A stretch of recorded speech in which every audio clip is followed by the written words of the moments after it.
So my name is Clayton Long. I and my counterpart, Jacob behind me, run business operations for White Label VPN, and we come from a long history of VPN companies, and I've been doing it now for 7 years. So I'm going to lead into some education, and Jacob will join me in just a minute to talk about some of the challenges that we faced and how we got through them to go from one brand with a few customers to 10 million customers across our entire platform. So, again, my name is Clayton. We're all the way from Dallas, Texas. We're based there. We work with a company called StackPath, who throughout the last 7 years, or the last 4 years for StackPath, but the last 7 years has been entering into the VPN space.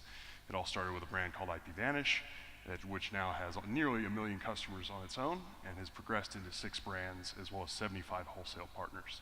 So, to get started, what is a VPN? If this will go. Maybe? Man. Next. There we go. So what is a VPN? Hopefully most people in this room have used a VPN before, likely in a corporate setting. Generally the idea is that you're encrypting your connection from one point to another. So in our world, we work in an anonymous VPN. So we're not necessarily intending to be a point-to-point VPN like you would use in a corporate setting where you're trying to protect some of your assets, such as sensitive servers or databases, things of that sort. In this situation, you're really driving more towards the shared resources, towards anonymization and security in general. And I have a nice graphic here. The red one is the unsecured data. You've got your user and your internet and your red. And then with a VPN, you start to protect that at a local level. One of the biggest opportunities and kind of the fear-mongering that goes out in the media is when you're at Starbucks, anyone can be looking and inspecting your traffic. And while a lot of protocols nowadays, like HTTPS, are encrypted from point to point, you can still end up going to unprotected sites unknowingly and then have your traffic sniffed, credit cards stolen, things of that sort, which is no good at all. The technology overview really comes down to VPNs being able to encrypt data at the source, at your computer, right from your phone, and send it in one big package off to our infrastructure. We've been super fortunate to have grown significantly over the last 7 years. We're now in almost 60 countries with 1,200 servers just for White Label VPN on its own, and then another 2,000 to 3,000 for our retail brands. So we've seen this huge, huge growth, and that's really what we're here today to talk about, is how we went from 0 to hero. So, what does an anonymous VPN provide? In our market, there are really 2 things that an anonymous VPN is useful for. It's security and privacy. From the security perspective, like I talked about, in a coffee shop, you are susceptible to network sniffing. You're susceptible to what we categorize as cybercrime, where someone could be doing something nefarious, or even here in the conference, you can walk around with a pineapple, which is a little just Wi-Fi hotspot, and take over the ranking coach SSID. And if you weren't paying attention, if you weren't on a VPN, if you weren't encrypting the rest of your communications, whoever is utilizing that little pineapple would be able to see everything that you're doing. So, utilizing the public Wi-Fi vulnerability, utilizing a VPN removes you from that public Wi-Fi vulnerability and really secures any of these unsecure networks as you walk around a conference.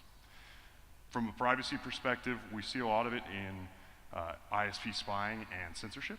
So in China, for example, there's a lot of censorship that goes on the web, and we have a lot of expat customers that utilize us to get around the Great Firewall of China, and it's something that we continue to try and provide as an opportunity for our customers to get out of that and enjoy all the content that they normally would. From a government surveillance perspective, it works the same way. In some of these oppressed countries where journalists are actually being sought after by the government, we're able to provide an opportunity for them to get their message out without fear of prosecution or persecution. And then finally, from a consumer perspective, advertisers, when you're utilizing a VPN, it's a lot harder to track where you are because your location changes, you're behind a shared IP address with a bunch of other users, and that way you stop getting these third-party advertisers tracking everything that you're doing from an IP address level. So why do users use a VPN? In our market research, we identified 3 main reasons. The first one being traveling, expats going to China. Myself, when I travel abroad, I just feel safer when I'm connected to a VPN, and it ends up being something very useful for me. I use it to get back into America to look at local news stations in Dallas, Texas, where they don't really want to deal with GDPR, and they just say, nope, we don't want anybody to see this site from Europe. But when I'm using the VPN, my geolocation changes, I'm in the US, they don't block me. From a censorship perspective, very prevalent in China, oppressed countries such as Turkey, et cetera, where we see users who have traveled there, and they end up utilizing our service to avoid censorship. And then access restrictions. When we talk about moving geolocations, finding different libraries, having opportunities for differentiating content, our users utilize our service to change where they are, to gain access to either more content or different content. The VPN usage around the world, there's 4 main parts, and the most amazing statistic for me is how popular VPNs are. From a usage perspective, 25% of internet users have used a VPN. And of those users, when we talk about the frequency that people utilize VPNs, 75% of us utilize it on a weekly basis, which is amazing within our market. On the top right, you see the map of regional VPN usage, with a lot of it being focused towards the Asia region. And a lot of that comes from mobile phones, places like India, where everyone has an Android device. It's very cheap to have, and then they end up utilizing that as their only means of communication, are very heavy subscribers into the VPN utilization. From America's perspective, the United States, we end up seeing a lot of the commercial VPNs being more popular in terms of point-to-point tunneling encryption for businesses for safety reasons, but it continues to grow at a phenomenal rate. And as we talked about, the VPN usage motivators across all of our VPN users continues to be the access restrictions, traveling, et cetera. So the key takeaways that we want from this, that I want to provide to you, is that, 1, consumer privacy awareness is increasing. As generations come, they become more tech literate. I am better at my computer than my grandma is, and I've told her to get a VPN. And this continues to perpetuate as more and more kids grow up and get into the market and have more devices, more access to the internet, and it needs to be provided, it needs to be protected. We see it a lot in IoT as well, where we have every device in our home is connected to the internet, and we want to be able to protect those from start to finish. And the really amazing part is that we see a 22% year-over-year industry growth, and we expect this to be a $20 billion market in 5 years, and we are at the forefront of it. We have grown exponentially. Like I said, in 7 years, we've gone from 1 customer to over 10 million. And my favorite thing that we did is I'm about to hand it off to Jacob to talk about how we got to where we are today. If you haven't already, in 3 weeks, using our SDK and our APIs, we were able to create the CloudTest VPN app. It uses Magic Link technology, so you put in your email, and then it sends you an email, and you just open it up, you're able to connect. We're going to provide this free for the next 30 days, and it's been available within the conference for the entire time. It's a very good example of utilizing our SDKs, our frameworks, and really going from start to finish in no time at all. I'm really excited about it. Nick, my boss, is actually sitting in the audience, and I remember the email from 4 weeks ago, almost to the day, where he challenged the team to be able to get this out for us while we're here. And I'm super proud of them and what they've been able to accomplish. So now I'll hand it off to my partner, Jacob Wall, and he's going to tell you a little bit of how we got to where we are today. Hello, everyone. This part of the presentation is going to be incredibly transparent. I enjoy watching people talk when they're open and honest about their organization's strengths and weaknesses. And so I'll give you a bit of backstory as to how we got here today. To start off, simply put, our goal is to offer alternative revenue streams for already established organizations as well as new market entrants. As Clayton already alluded to, we have about 1 million direct users on our retail brands, and then on our white label platform, another 10 million across 75 partners. We've grown to thousands of servers globally, all across 60 countries, 90 cities, and with a staff of over 200 with offices throughout the world. So to give a little bit even more background how we got in the VPN space, I came on board to the StackPath team 3 years ago. There was an acquisition we made for a small boutique VPN brand called, back then, Cloak, and now Encrypt.me. And then with the acquisition of Highwinds, we acquired quite a few more brands. Now, the way that it was done in the past was each and every brand had a completely dedicated team for app development, which led to inefficiencies in our organization, and also, in my opinion, a subpar user experience. We had some apps that were rated fantastic, and some of them of which 3 stars, which I wouldn't even download. So we knew that we had to create a way to be more efficient as an organization, and so we knew that we needed to get better at documentation. We wanted it to be consumable by anyone, and we wanted it to be flexible for all of our brands to also maintain their uniqueness within the marketplace.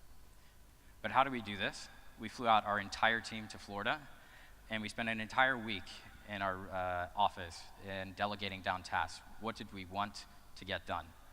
And then 6 months of execution, about 10,000 hours of coding, and we actually did it, which is awesome. And so now people can consume what we already do and have had success on our retail brands very easily. A part where we also knew that we had an opportunity for improvement was improving the customer and support team's happiness. So just like the app development team, it was very fragmented on the teams. And so what we saw is we saw a backlog in tickets where you could wait a day or more to get a response. And now that response time is under an hour. And so we needed to increase the efficiency of our team, and we needed to reduce the number of tools that were needed by everyone. There were plenty of people who didn't realize that they had tools that we had for them, or we had brands with exceptional tools that weren't being exposed to the rest of the organization. So how do we do this? There's a great guy on our team, Daniel Leach, who created VPN University, which is a multi-week onboarding course for all of our new hires, and something that soon will be accessible to all of our WLVPN customers to help educate their organization so that they have the best success. Back then, we were also using Desk.com and Zendesk, and we elected to go completely into Zendesk. And on top of that, Zendesk, at a perfect time, came out with AnswerBot, which is twofold. One, when a user has a question and there's already an article that they can get an answer to, it makes it very easy. Secondary to that is working with our support team, we're able to gauge how or what questions our team is asking, or our customers. That way we can improve all of the articles that we have online. So, like I said, it was over a day response. Now it's under 1 hour. And if you look at the NPS scores, they're in the high 50s, which is exceptional in almost any industry and on par with the American Expresses of the world. And where I get most excited is increasing efficiency on our systems engineering team. So we had 2 teams. We had one in Phoenix and one in Belarus. And we were using 4 different operating systems: CentOS, Ubuntu. First time I've ever actually seen someone use Gentoo, and then Windows. That led to a lot of domain-specific knowledge that wasn't being shared across everyone. So we also were doing deployments using a variety of technologies, and some of it was just neglected in looking at what operational improvements we could have if we re-architected our deployment methods. And then we also had multiple monitoring tools, and some of them homegrown, some of them commercial off the shelf. When we had the meeting in Florida with the team, it was one team, one dream. And so now we've been able to do that by building a completely homogeneous systems engineering team. All of our brands live on a single server now, and all the platform metrics are in a single dashboard for us. To do that, our team spent months in planning and execution to change the way of which we did our deployment methods. We elected to leverage Salt and have had great success in improving the time that it takes to deploy a server, which is easily measurable.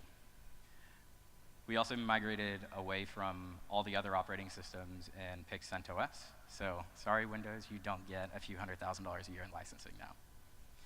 With that, we also reduced the number of monitoring tools, and we leaned into each one of their strengths by educating the team on the best ways that we can use them, and we heavily developed more tooling internally. So this is kind of out of order here, but I want to take a step back, and in talking about all of this with WLVPN, it can come off as, aren't you making competitors? And when I first got on stage, I had mentioned how this was going to be an honest conversation with our strengths and our weaknesses. Strength-wise, we know North American EU marketing, and we can market to a traditionally privacy-focused consumer. We know how to build at scale. We have thousands of servers throughout the world, a team of nearly 200, and a revenue of almost $100 million. And we operate one of the largest networks in the world. That's over multiple of tens of terabits. But on the weakness side, there are also places that we don't want to get into. We don't want to be a hardware play, and we have a lot to learn towards marketing to international individuals. And when Clayton brought up on the slide earlier, the biggest growth opportunity today is Asia, followed by South America. So there's plenty of internationalization that is needed on our side, but we also see that as a great opportunity for someone who understands those local markets to dominate there. So on the business side and understanding what are the financial impacts for the organization, you can improve your organization without sacrifice. You're going to increase your average revenue per client. You're going to create a more sticky consumer, leading to an increase in your customer lifetime value. You're reducing your customer acquisition cost by being able to cross-sell, and it's a high free cash flow business. So with no CapEx, you drive tremendous free cash flow conversion on every single one of your new customers, something everyone CFO would love to have.